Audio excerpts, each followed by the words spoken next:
Hello friends, how are you? Welcome to Puneet classes. My name is Puneet. So today we will learn the part 3 of this series. But before starting, I would like to tell you that please subscribe this channel and click on the bell icon.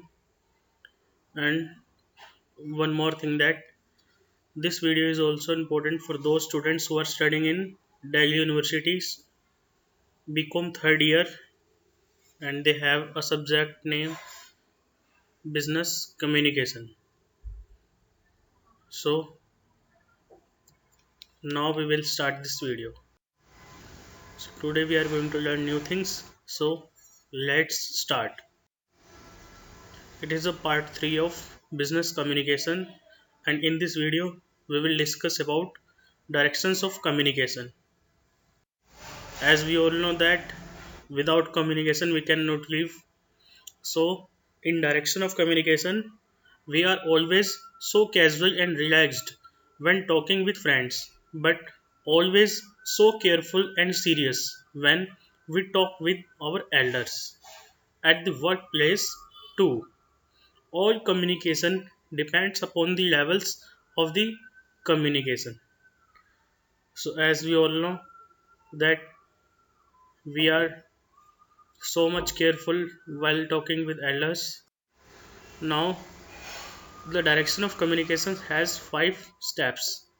These are downward communication, upward communication, horizontal direction, diagonal communication, filtering, and information overload.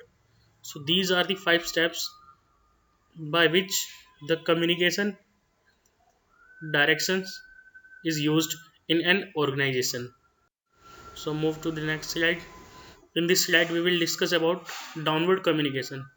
As most routine communication begins from the top levels of the organization and goes down to the lower level for suitable action. Authoritative and managerial functions in the form of orders and instructions are handed down to the subordinate level.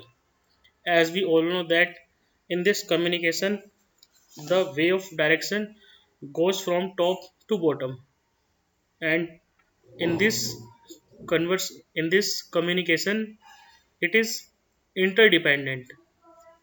So move to the next slide. But this communication has certain limitations which are as follows. The meaning or the emphasis of the message might be distorted. Overuse of downward communication could make communication one way. Sometimes subordinated might psychologically resist downward to instructions. Some managers shorter parts of message. It may be possible that in an organization some managers may shorter the part of the message. So move to the next slide. Now upward communication. Upward communication sent from the lower levels to upper levels of hierarchical is called upward communication. In this hierarchy, the information flows from lower level to upper. So move to the next slide. It also has certain limits. These are rigid channel of communication. Psychological fear of authority might discourage the subordinates. If report is unfavorable, the subordinate might distort. Lack of trust, fear of the authorities' response. So move to the next slide. Now horizontal communication. In this communication, when people of the same level interact within or outside their department, it is called horizontal communication. It also has certain limitations which are as follows. Lack of appreciation of others. Other unit might lead to mistrust. Interdepartmental rivals. Peer group may not be motivated. So move to the next slide. Now diagonal communication. Diagonal channels is the most shortest channel as depends directly on the requirement of the communicators.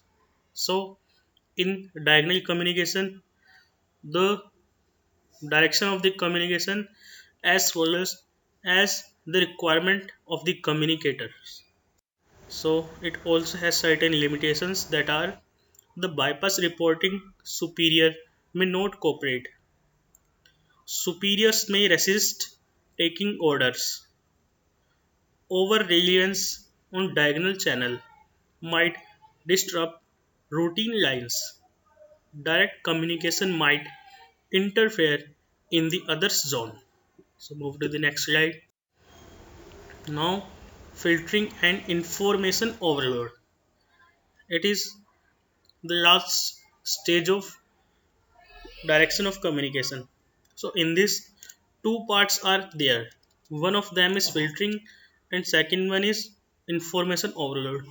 As we all know that while we say something, that message, if we suppose if we want to give a message to a worker through a medium, that one is our supervisor. If we say to supervisor some words, he might cut some words, like he can filter that information and say to workers some less information, or otherwise information overload. It may be happen that information can be overloaded.